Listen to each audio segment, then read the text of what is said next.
pessoal, mais uma vez eu estou aqui agradecendo o carinho e a participação de vocês por também estarem aqui comigo. E lógico, né? Sempre lembrando de agradecer essa turminha do bem, que está sempre me auxiliando, protegendo, encorajando, para que eu volte aqui novamente, traga um pouquinho de conhecimento, de informação, né, do meu trabalho, do dia a dia, de tudo aquilo que eu aprendo na minha vida, eu aplico, vejo os resultados, de tudo aquilo que vem mostrando quanto às terapias, né, os resultados do que eu aprendi. Bom, agradecendo aí aos novos inscritos, aos antigos inscritos, a todos vocês que estão comigo.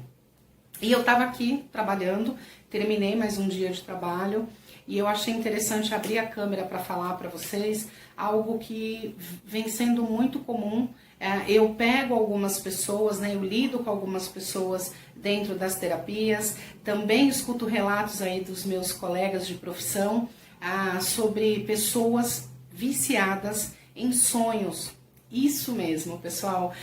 Pode parecer meio loucura, mas existem pessoas que são viciadas em sonhar, mas sonhar acordada, tá? Não é simplesmente enquanto dormem, não é isso. São pessoas que usam o sonhar para fugir um pouco da realidade, né? Ou por traumas de infância, ou por algo assim realmente que trouxe um bloqueio muito grande. Então essas pessoas, elas começam realmente a sonhar acordado.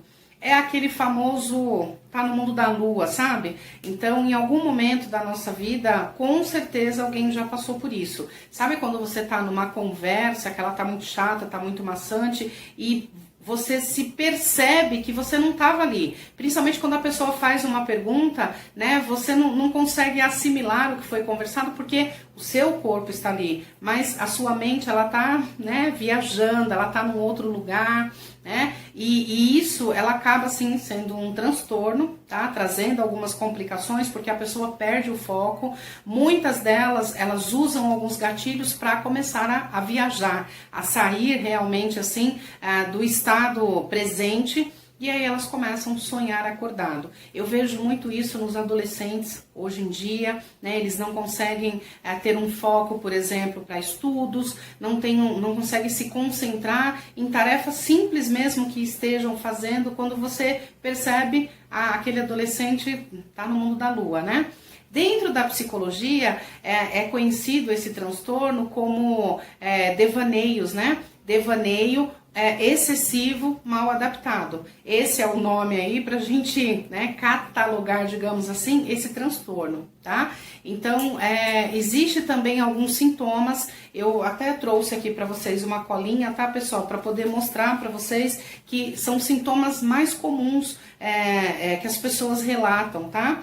São sonhos excessivamente detalhados, assim, né, com narrativas bem complexas. Então elas começam a sonhar acordado e contar, né? Se você pergunta, escuta, onde você estava? Me conta aí o que tá passando na sua cabeça. A pessoa começa a contar, ela narra realmente o lugar que ela estava, o que ela imaginou, a paisagem, o cheiro. Realmente é um sonho mesmo, cheio de detalhes, tá? Esse é um sintoma, assim, para você perceber se você tem uma adolescente aí em casa, né? Se você tem um colega de trabalho que a gente costuma dizer que é meio avoadinho. Outra coisa também é uma dificuldade que a pessoa tem de adormecer, de dormir. Ela rola na cama para lá e para cá. Por quê? Porque ela tá tão acostumada a sair para sonhar, né, que na hora de desligar a mente para que ela realmente consiga colocar o corpo em descanso, ela não consegue. A mente dela tá sempre ali divagando, a mente dela tá sempre ali buscando um outro sonho, uma outra história, alguma coisa que ela cria na mente dela. Então, por isso ela tem a dificuldade de adormecer, tá?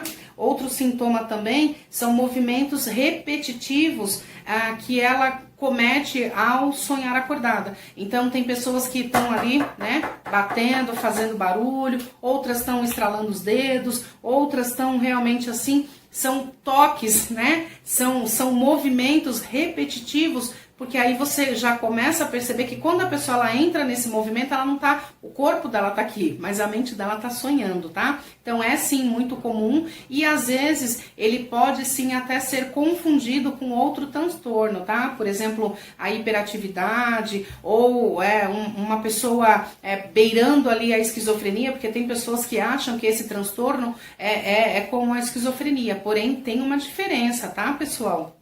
Outro sintoma também, elas esquecem funções assim fáceis, elas esquecem, por exemplo, de se alimentarem, elas esquecem, por exemplo, o que elas iam fazer. Se você pede para ela levar um documento daqui a 3 salas, ela esquece o que ela ia fazer. Se você pede para ela ir no mercado comprar tal coisa, ela chega lá, ela retorna porque ela não lembra de fato o que ela foi fazer lá. Então é comum a pessoa esquecer com facilidade essas tarefas, né, que para qualquer outra pessoa era normal. Tá? Outra coisa também é a ligação emocional que ela tem com esses personagens que ela cria, tá? No sonho. Então, às vezes no sonho ela se sente uma guerreira, às vezes no sonho ele se sente um super-herói, por isso que ele tá sempre entrando ali naquele mundo fantástico dele do sonho, porque ali ele consegue se sentir forte, ela consegue se sentir capaz, ela consegue realmente vencer aquele trauma da infância, aquele bloqueio, né? Ou o bullying que sofreu. Então, é uma forma realmente dela se conectar com uma realidade criada na mente dela, tá?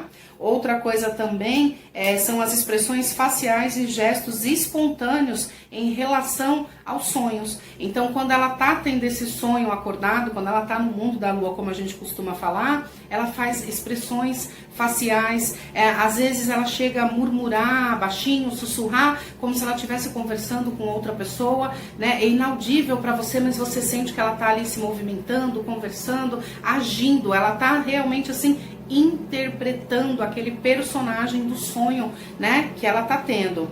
Outra coisa também, outras pessoas relatam, né, que, por exemplo, livros, filmes, músicas podem ser gatilhos para despertar esses sonhos, para fazer elas saírem da realidade e entrar naquele momento ali onde ela está sonhando, onde ela está interagindo com outros personagens criados pela mente dela, tá? E por último, é a falta de atenção, como eu disse, constante com as tarefas básicas, com as tarefas mais simples. E os sintomas, eles também se assemelham ao TDAH, né? Que é o déficit de atenção e hiperatividade. Então, realmente, as pessoas, elas são um pouco mais agitadas, elas realmente não param ali, tem uma falta de atenção mesmo. Às vezes, infelizmente, os adolescentes, você escuta os pais chamarem aquela criança de lesado, né? Falar que aquele adolescente, ele tá sempre no mundo da lua, né? Eu já escutei uma mãe falar, não, meu filho é retardado, porque eu falo com ele as coisas, eu sei que ele não tem um problema mental, mas ele se faz. E na verdade é isso, pessoal, é aquele sonhar acordado. Às vezes a criação, né? Às vezes pais austeros ou pais violentos, a gente não sabe, né, qual que é o processo que aquela pessoa está passando, o que ela está tentando desassociar, por que ela está entrando ali normalmente ou constantemente naquele modo de sonhar acordado. Tá? Então fica a dica aí para vocês, porque de fato é algo que tem acontecido muito, tanto com as crianças quanto com os adolescentes, e a gente vê realmente assim, adultos que têm crenças, que estão tendo esses bloqueios, e eles normalmente às vezes estão sentados no escritório, mas eles não estão ali, só o corpo está ali, eles estão realmente sonhando acordado. Então, pessoal, busque ajuda. Se você perceber que o seu filho, que a sua filha, né, tá saindo muito fora da casinha, como a gente fala, né? Tá sempre divagando, tá sempre sonhando acordada, sempre contando ali os sonhos como se fosse uma fantasia real para ela. ou para ele, é necessário sim você buscar ajuda. As terapias podem sim favorecer. Nós, enquanto terapeutas, temos sim uma anamnésia, onde a gente pode estar conversando, interagindo com essa criança, com esse adolescente, para poder entender o que está acontecendo, qual que é o trauma, qual que é o bloqueio, que muitas das vezes eles podem não passar para os pais, às vezes estão sofrendo isso com os pais, bullying na escola, um comportamento meio que autoritário de um professor. Então é importante você saber o que está acontecendo, e as terapias, elas podem sim ajudar. Então eu estou trazendo para vocês assim, porque tem muitas pessoas que não sabem, mas existe, é real, pessoas que sonham acordadas, tá bom? Fica a dica aí para vocês, um beijo de... Every single day